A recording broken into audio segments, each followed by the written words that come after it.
زمانی که ایشون رفتن مأموریت ساعت 11 هلوش بود، تماس گرفتم باشون. 3 بار تماس گرفتم باشون، جواب ندادن. خیلی ترسیدم، خیلی انقدر، یعنی قبلا پرواز میرفتن تماس میگرفتم جواب نمیدادم، میدونستم که بعدش زنگ میزنن، زین ناراحتی نداشتم.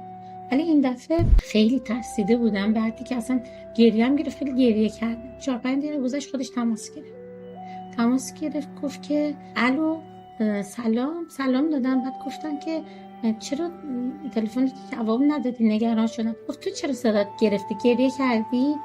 گفتم آره ترسیدم. همینو بهم گفت مگه من مردم که ترسیدی؟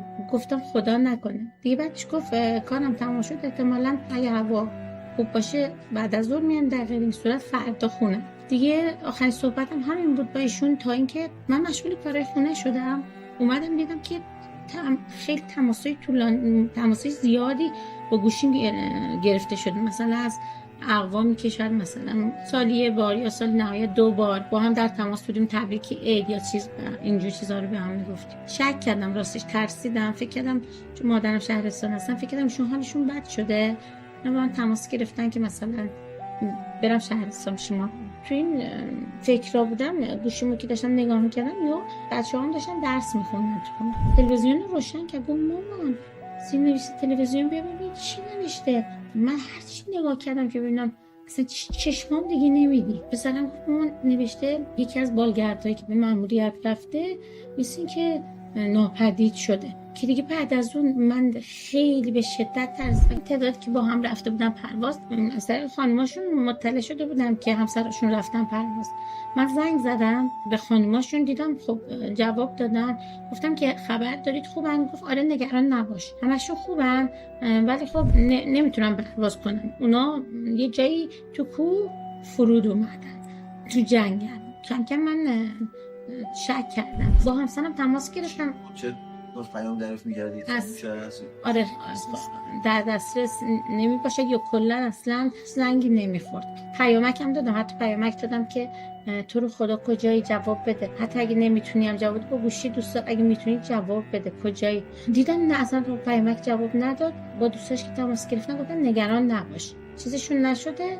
که بعدم دیگه خانواده اومدن از شهرستان اینجا و اون شب تا صبح ما همه دعا کردیم که انشالله که این خبر مثلا درست نباشه، انشالله که سالم باشن، انشالله که هلیکوپتر پیدا کنن همشون سالم باشن. فرداش که من رفته بودم تو اتاق دیدم که خانواده همسایه‌ها که اینجا بودن همه بد شدی مثلا دارن گریه میکنن. من که اومدم تو سالن دیدم تلویزیون خاموش کردن. تلویزیون خاموش کردن، من شک کردم. گفتم چه تلویزیون خاموش کردی؟ گفتم خب چیزی نداره که. گفتم خب بزنید ببین چه خبر شده، پیداشون کردن یا نه.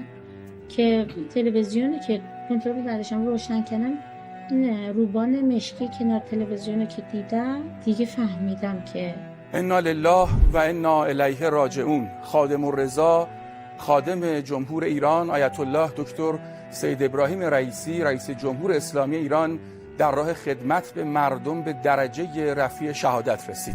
موقع واقعا بیهوش شدم دیگه، متوجه نشدم. زمانی متوجه شدم که تو بیمارستان چشمم که بسته بود احساس کردم یک نفر کنار گوشم میگه خانم حالتون خوبه؟ چشمم باز کردم دیدم پزشک بالا سرم. بعد صدایی از اون ور پیش میومد که یه خانم میگفتن که این خانم هم خلبانی که شهید شدن. دیگه اون موقع دیگه فهمیدم که دیگه درسته دیگه. با رفتنش درسته نیست پیش ما، خیلی جگرسوزه، خیلی ناراحت کننده است، خیلی غم انگیزه، ولی در عوض یک ملت نامش همه میبرن، به نیکی ازش یاد میکنن و واسه سرافرازی ما. ناراحتی من و بچه ها فقط از اینه که زمانی که دلتنگش هستیم چیکار باید بکنیم، وگرنه برای ما افتخار آفرین بوده. چه زمانی که در قید حیات بود برای من باعث افتخار بود. بهش میگفتم من وقتی کنار تو راه میرم تو افتخار میکنی. همینطور اونم به من همینو میگفت تو هم باعث افتخار من. و الانم که در قید حیات نیست بازم باعث افتخاره.